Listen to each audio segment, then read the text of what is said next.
Como les decía en el video anterior, acá me estoy creando, la voy a llamar vecinos, y es una lista vacía. Fíjense que llamo al método list y como argumento no le paso absolutamente nada.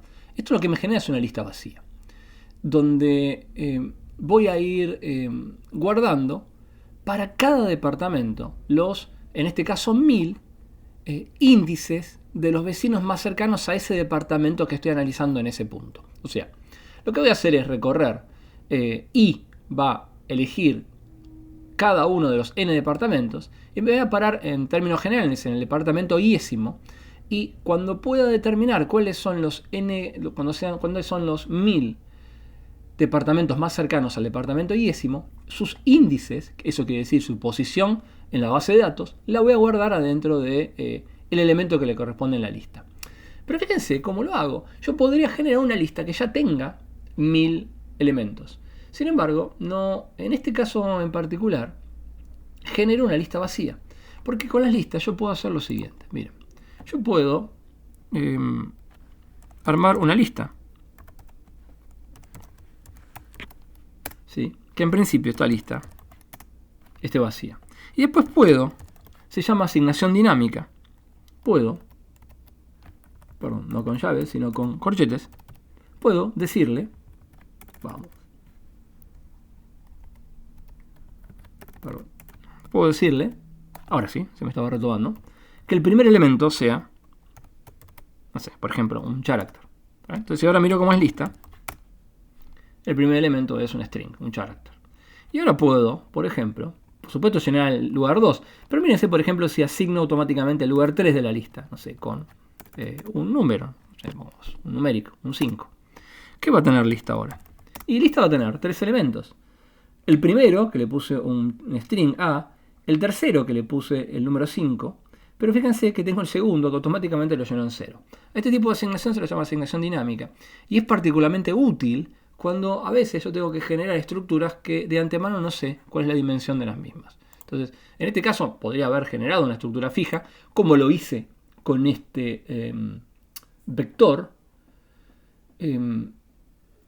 pero nada, decidí hacerlo dinámico para contar un poquito esta capacidad de hacer asignación dinámica.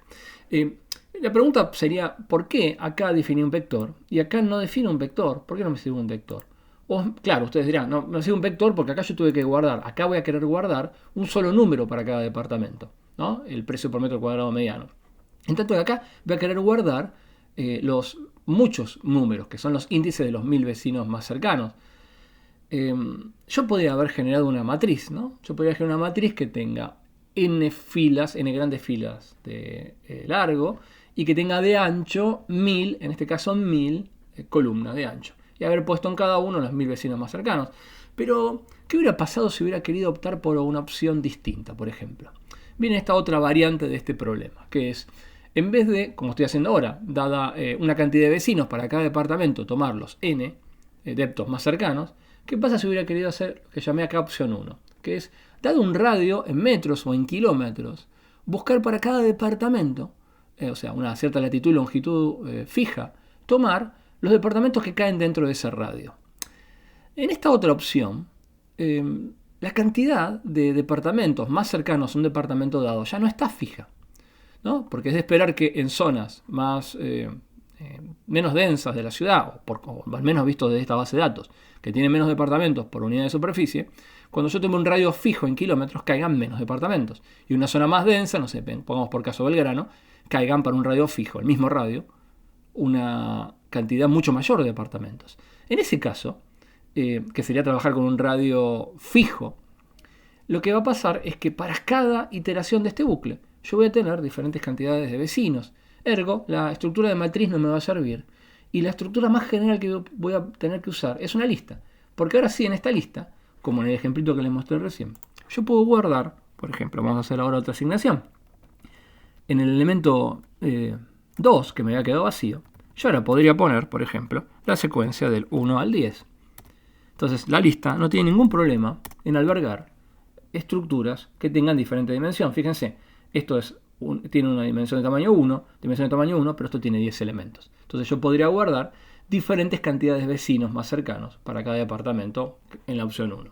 Entonces la lista es una estructura de carácter más general y por eso tiende a ser muy utilizada en muchos problemas. Pero bueno, sigamos para adelante. Entonces creamos nuestro vector para guardar los precios por metro cuadrado medianos. Generamos nuestra lista como vamos a guardar los vecinos. Y haciendo caso omiso a todo lo que dije antes, no sé por qué se me ocurrió. Se me ocurrió porque en este caso yo sé de antemano cuántos departamentos tengo. A propósito, fíjense, le generé automáticamente. Este es otro lindo ejemplo. No hice lo que yo les dije antes de asignación dinámica. Al forzar acá el tamaño, la longitud de la lista a n, cuando yo corro esta línea y esta línea, lo que estoy haciendo es, primero genero una lista vacía y después automáticamente genero una lista vacía pero que tiene n elementos. Y ahí fijo la estructura de la lista. ¿Por qué? Porque en este caso es verdad que yo sí sé cuántos elementos voy a guardar en la lista. Lo que conté anteriormente con asignación dinámica, la verdad que en este caso no es necesario. Y por eso no lo hago en este caso. Pero ha bastado ver una línea más adelante para darme cuenta que no iba a usar la asignación dinámica. Bien, pero ahora ya saben dos cosas.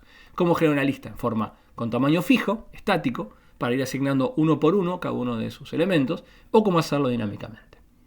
Bien, y llegado acá, a este caso, ya a este punto, ya tenemos todo lo que necesitamos. Definimos el parámetro de la cantidad de vecinos, la cantidad de elementos que vamos a recorrer y básicamente las dos estructuras donde vamos a guardar la información que queremos. Y ahora lo que vamos a hacer, ¿qué es? Nada, recorrer. El subíndice i va a recorrer de 1 hasta n, o sea, i va a guardar el índice de cada departamento que voy a analizar. Y fíjense lo que hago ahora. De nuevo, esto no es eficiente y no es quizás la mejor manera más prolija de programar. Pero a propósito, quiero hacerlo paso por paso para que entendamos la lógica. Y la lógica acá es, lo primero que voy a hacer es, voy a aislar la longitud del departamento iésimo que estoy analizando. Voy a aislar en la variable la lat, la latitud, le digo la lat porque es la latitud fija que voy a analizar en este paso del bucle del departamento iésimo. Entonces ahora ya tengo en este par de variables, la long y la lat, los puntos fijos a partir de la cual tengo que buscar qué 1000 departamentos son más cercanos a ellos. Y para poder hacer esto, hay varias maneras de hacerlo, pero la manera más directa y trivial es hacer lo siguiente, es pararme en el punto en cuestión, el punto iésimo, y ahora calcular la distancia de este punto a los n grandes puntos que tengo en toda mi base de datos. Y de esta manera obtener un vector de distancias que tiene largo n grande, ¿está bien? Que son las distancias de todos los departamentos a este iésimo que elegí. Y después quedarme con los 1000 distancias más chicas y mirar cuáles son los índices de esos departamentos, de esos 1000 departamentos que tienen distancias más chicas. Y eso es lo que hago. Lo que hago es calculo, en el fondo, fíjense, un vector, cuando yo hago long, este vector long, recuerden, era la longitud de los 47.000 departamentos. Este lat es la latitud de los 47.000 departamentos.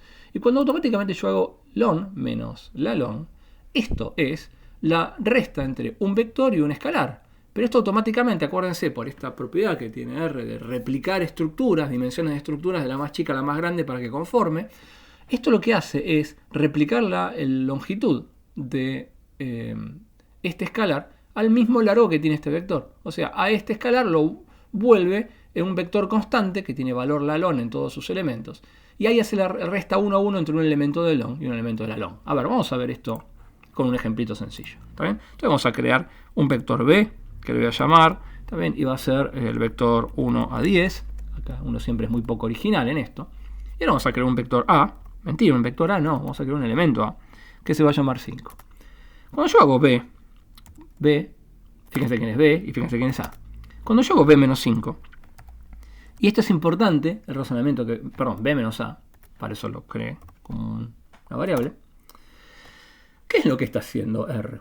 Obviamente uno se da cuenta, está restando cada elemento de B menos este elemento fijo de A. Pero estrictamente lo que R está haciendo es, cuando yo lo llamo a R, y ahora voy a ser un poco grandilocuente en lo que voy a decir, pero esto es cierto. A R le digo, mira, quiero que apliques un método de sustracción entre este objeto y este objeto. Lo primero que R se da cuenta es que A y B no conforman en dimensiones para hacer la operación resta directamente. Entonces lo primero que va a hacer R es replicar a este elemento A la misma dimensión que B. Y va a generar un vector A interno de constantes, todas iguales a 5. Entonces, en el fondo lo que va a terminar haciendo es restar un vector, el vector B, a un vector que tiene todos 5 en sus 10 posiciones. Y después va a ser la resta 1 a 1. Y eso es lo que estrictamente hace R cada vez que uno le pide aplicar un método que tiene que trabajar elemento a elemento, pero con estructuras que no tengan exactamente la misma dimensión. Bien, entonces, en la práctica, ¿qué es lo que tenemos? Y acá tenemos un vector de n grande diferencias en longitud, lo mismo en latitud. Y ahora si quisiera calcular las n grandes distancias, lo que tengo que hacer es calcular el cuadrado de esta diferencia. Después calcular el cuadrado de esta diferencia, sumarlos y tomar raíz cuadrada de esto para quedarme con la distancia euclídea. En ese sentido es que el vector distancias lo que va a tener es un vector que va a tener las n grandes distancias de todos los departamentos a el departamento iésimo que deje fijo. Y una vez que tengo este vector de distancias, ahora lo que tengo que hacer es ordenar estas distancias. Esto me va a devolver un vector de n grandes índices desde el más chico al más grande, y me voy a quedar con los primeros radiovecinos, o sea, 1000 elementos, porque estos van a ser los índices de los más cercanos, ¿sí? Y a este vector lo voy a llamar cercanos. Y a este vector después lo voy a enchufar adentro del elemento iésimo de la lista, vecinos. Y entonces voy a estar guardando en la posición iésima de esta lista los 1000 índices de los departamentos que son más cercanos. Y el último paso que voy a hacer dentro del bucle, y con esto terminamos este video, es en la posición iésima del vector pm cuadrado, m2.med, guardar en su posición iésima la mediana de, fíjense, no ya de todos los precios por metro cuadrado de todos los departamentos, sino solamente de los que son los más cercanos. Y esto lo voy a guardar en esa posición iésima de este vector.